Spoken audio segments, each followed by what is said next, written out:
Welcome to The Explainer. Today, we're going behind the scenes of true business success.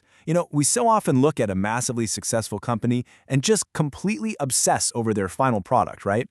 But together, we're going to uncover the invisible architecture that actually makes that product possible in the first place. It's a pretty provocative question, isn't it? Seriously, think about it.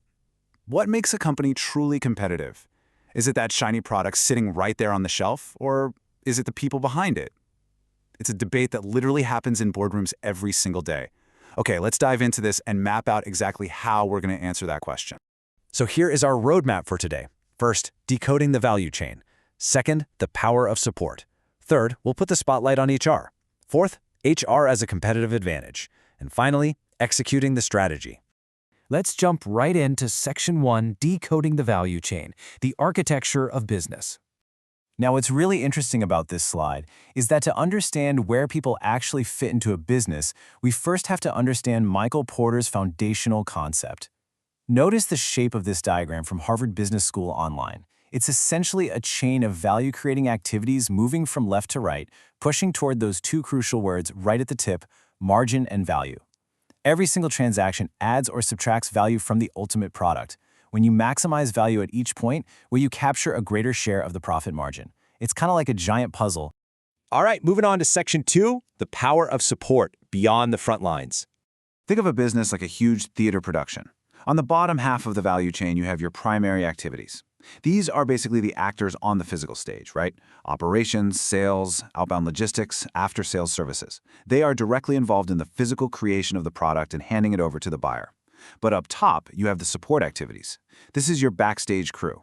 Firm infrastructure, technological development, procurement, and, very importantly for us today, human resource management. Both are absolutely necessary for the show to go on. So the crucial point here is that support absolutely does not mean secondary in importance. As the source material explicitly points out, these secondary activities provide the necessary support to make primary activities more efficient. And this is exactly where competitive advantage is born. Because think about it, if your support structure is weak, your primary operations will eventually just collapse. Which brings us to Section 3, spotlight on human resources, way beyond just paperwork. It's time to kind of shift our perspective here. When we look at what human resource management actually encompasses within that value chain, the scope is just immense. It's not just basic onboarding. We're talking the active recruitment of top talent, intense training and development, compensation structuring, labor relations, and critically, the development of knowledge-based skills and core competencies. HR is managing the entire life cycle of the very people who make the primary activities function at all. And this leads us to a really powerful insight from researcher Sumatra Ghoshal that's highlighted in our sources. Think about all your company's resources for a second. Capital, machinery, technology. Human resources are uniquely different. Yes, they comprise the skills and productive effort of the employees, but, and here is the kicker, they are the only resource in the organization motivated to use their potential to create new and better ideas. Think about it. A machine cannot just decide to become more efficient tomorrow. Only a human being can do that. Section 4. HR is a competitive advantage, or what we like to call the human engine. So how do these HR components actually generate profit and drive real market dominance? Well, the key is uniqueness. Our source text notes something fascinating. An organization doesn't just have a best or worst culture in a vacuum, it has a unique culture. Because human resources and organizational culture are completely unique to a specific firm, they create a competitive edge that is incredibly difficult for rivals to copy. A competitor can easily buy the exact same software you use, sure, but there's no way they can buy the exact same team dynamics, morale, and intrinsic motivation that your specific HR strategy has built over time. Compensation strategy plays a massive role in this, and it dictates employee output directly. Actually, the late Malcolm Forbes hit the nail on the head when he said, "Pay your people the least possible and you'll get the same from them." It's so true, isn't it? If you view HR strictly as a cost center that just needs to be minimized, you are actively minimizing the value-creating potential of your entire value chain. Let's move on and see how this builds in the real world, because giant corporations actively use HR as a core competency generator. Just look at Starbucks. They maintain remarkably low employee turnover, which is a huge cost saver, by the way, because they offer deep incentives, bonuses, and extensive training to their staff. Walmart drives a massive cost leadership strategy through an intense teammate culture. And Southwest Airlines, they leverage immense worker pride to drive continuous productivity improvements. For all of them, Their HR strategies are completely inseparable from their overall business success. All right, down to our final section, Section 5, Executing the Strategy, Matching People to the Plan. And this brilliantly illustrates how we have to connect the dots between the grand strategy cooked up in the boardroom and how it actually gets done on the ground.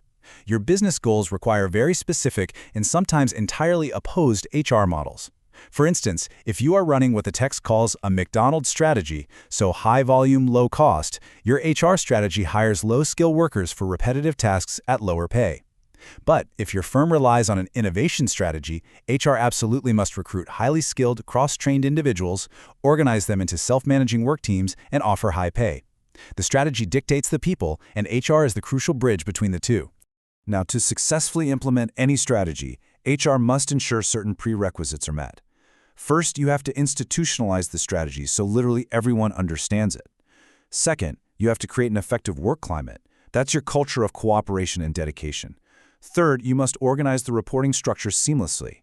And finally, you must empower the people. That last point, it's absolutely critical. All the strategic planning in the world fails if you don't empower your employees to actually execute it. As the text warns us, employees must have the authority, the responsibility, and the actual tools necessary to impact the goals. If they are held accountable but have zero power to enact change, they're just going to resist involvement and the whole strategy will fail. We've seen how human resources sit squarely in the support activities of the value chain, not as a secondary thought, but as the very engine that drives efficiency, innovation, and competitive advantage. So, I want to leave you with this question to consider today. Look at your own organization's value chain.